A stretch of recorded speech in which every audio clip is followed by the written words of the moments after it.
Hello friends, आप सभी का फिर से स्वागत है मेरे इस चैनल अकाउंटिंग बैग में। आज के वीडियो में हम ब्रांचेस ऑफ अकाउंटिंग के बारे में जानेंगे। तो आइए स्टार्ट करते हैं ब्रांचेस ऑफ अकाउंटिंग से, जिसे टाइप्स ऑफ अकाउंटिंग भी कहा जाता है। पहला पॉइंट है स्टेवॉर्डशिप अकाउंटिंग। स्टेवॉर्डशिप अकाउंटिंग अकाउंटिंग का सबसे पुराना व इम्पोर्टेंट टाइप है, जिसे सिर्फ जमींदार जैसे अमीर लोग यूज किया करते थे।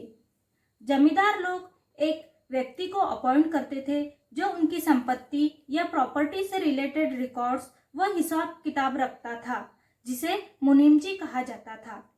यही स्टेवॉर्डशिप अकाउंटिंग हमारे आज के फाइनेंशियल सिस्टम का रूट है। अकाउंटिंग कॉन्सेप्ट की शुरुआत 15th सेंचुरी में इटली में हुई थी, और डबल एंट्री सिस्टम भी एक इटालियन मेथड है जिसे सभी यूरोपियन कंट्रीज ने 19th सेंचुरी में एडॉप्ट किया था। सेकेंड पॉइंट है फाइनेंशियल अकाउंटिंग। जैसे जैसे बड़े बड़े बिजनेसेस और जॉइंट स्टॉक कंपनीज का जन्म हुआ, वैसे ही फाइनेंशियल अकाउंट की शुरुआत हुई।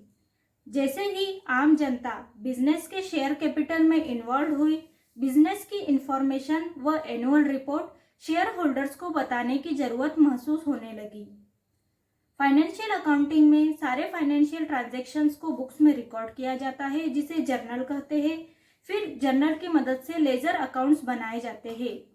लेजर अकाउंट्स के बैलेंसेस की मदद से ट्रायल बैलेंस बनाया जाता है। फिर ईयर के लास्ट में फाइनल अकाउंट तैयार किया जाता है, जिसमें trading account, profit and loss account और बैलेंस शीट बनाई जाती है, जो सभी को बिजनेस का रिजल्ट और बिजनेस की फाइनेंशियल पोजीशन बताती है। थर्ड पॉइंट है cost accounting. Cost accounting mainly manufacturing industries में यूज की जाती है, जहां पर प्रोडक्ट बनाया जाता है। कॉस्ट अकाउंटिंग किसी भी प्रोडक्ट की कॉस्ट जानने के लिए यूज की जाती है, जिसमें सभी मैन्युफैक्चरिंग फैक्टर्स व एडमिनिस्ट्रेटिव फैक्टर्स को ध्यान में रखा जाता है। किसी भी प्रोडक्ट की कॉस्ट फिक्स करना व प्रोडक्शन कॉस्ट को कंट्रोल करने में मैनेजमेंट की मदद करना, यही कॉस्ट अकाउंटिंग का मेन व इम्पोर्टेंट ऑब्जेक्टिव है। चौथा पॉइंट है ऑडिटिंग।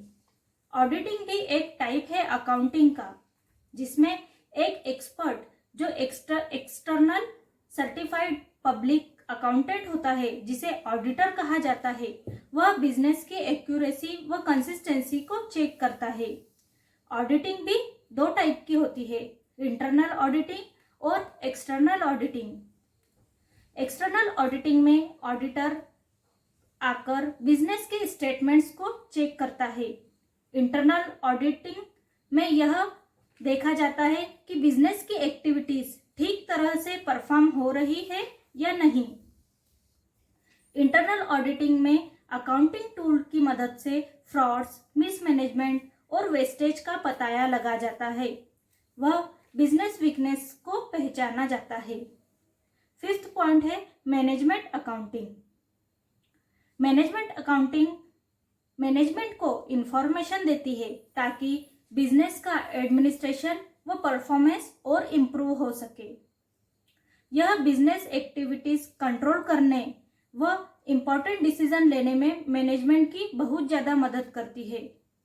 मैनेजमेंट अकाउंटिंग बहुत ही इम्पोर्टेंट स्टेप है अकाउंटिंग प्रोसेस का। मॉडर्न मैनेजमेंट को डिटेल इंफॉर्मेशन की जरूरत होती है किसी भी स्ट्रेटेजी या प्लानिंग को अप्लाई करने के लिए। यह डिटेल इंफॉर्मेशन मैनेजमेंट अकाउंटिंग ही दे सकती है, जैसे budgeting, forecasting, cost analysis, financial analysis, cash flow, fund flow statement, break even point calculation. यह सब मैनेजमेंट अकाउंटिंग का ही हिस्सा है। सिक्स्थ पॉइंट है फिड्यूशियरी अकाउंटिंग। सबसे पहले हम फिड्यूशियरी मतलब क्या होता है यह देखेंगे। फिड्यूशियरी मतलब एक पर्सन या ऑर्गेनाइजेशन जो किसी दूसरे पर्सन के बिहाफ पर काम करता है और खुद के इंटरेस्ट से पहले क्लाइंट के इंटरेस्ट के बारे में सोचकर अच्छा काम करता है। अपने क्लाइंट के पैसों या असेट्स का ध्यान रखना, उसका काम होता है। इस अकाउंटिंग में किसी दूसरे पर्सन की प्रॉपर्टी या बिजनेस की पूरी मैनेजमेंट एक्टिविटी और एडमिनिस्ट्रेटिव एक्टिविटीज परफॉर्म की जाती है। यह किसी थर्ड पार्टी के बिजनेस या असेट्स की अकाउंटिंग करना है।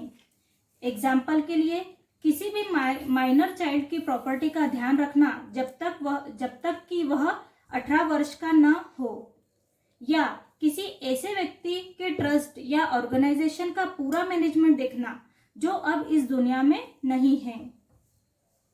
इसमें कैश रिसीव्ड तब रिकॉर्ड किया जाता है जब कैश मिल जाता है, और कैश पेड तब लिखा जाता है जब कैश डिस्ट्रीब्यूशन हो जाता है। 7th पॉइंट है टैक्स अकाउंटिंग। टैक्स अकाउंटिंग में टैक्स टाइम की प्लानिंग करना व टैक्स रिटर्न की प्रिपरेशन करना होता है। इस अकाउंटिंग में सिर्फ टैक्सेशन मैटर्स का ही ध्यान रखा जाता है। इस अकाउंटिंग में बिजनेस के इनकम टैक्स व अदर टैक्सेस फिगर आउट किए जाते हैं व लीगली टैक्स को कैसे रिड्यूस किया जाता है यह तय किया जाता है। बिजनेस के सभी पार्ट्स पर टैक्स का क्या इफेक्ट होता है यह टैक्स अकाउंटिंग के द्वारा ही देखा जा सकता है। 8th पॉइंट है फॉरेंसिक अकाउंटिंग, जिसे लीगल अकाउंटिंग भी कहा जाता है। अकाउंटिंग के इस टाइप में बिजनेस के लीगल अफेयर्स जैसे कि फ्रॉड्स, लीगल केसेस, डिस्प्यूट्स और क्लेम्स रिजोल्यूशन पर फोकस किया जाता है। इस अकाउंटिंग में डैमेजेस को कैलकुलेट किया जाता है व लीगल डिस्प्यूट्स को सेटल किया जाता है। 9th पॉइंट है गवर्नमेंट अकाउंटिंग। गवर्नमेंट अकाउंटिंग में सभी सेंट्रल गवर्नमेंट और स्टेट गवर्नमेंट के बजट अलोकेशन व यूटिलाइजेशन पर फोकस किया जाता है।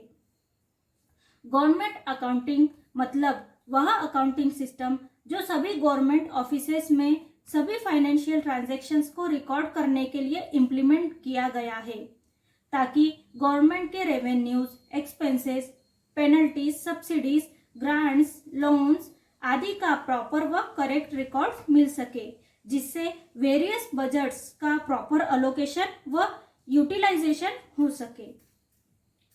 तो दोस्तों आज के इस वीडियो में बस इतना ही। मिलते हैं नेक्स्ट वीडियो में, जहां हम लिमिटेशंस ऑफ अकाउंटिंग के बारे में जानेंगे। अगर आपको मेरा यह वीडियो पसंद आया हो तो प्लीज़ लाइक, कमेंट और शेयर करना ना भूलें। अगर आप मुझे कुछ कहना चाहते हैं तो प्लीज़ कमेंट में लिखना ना भूलें।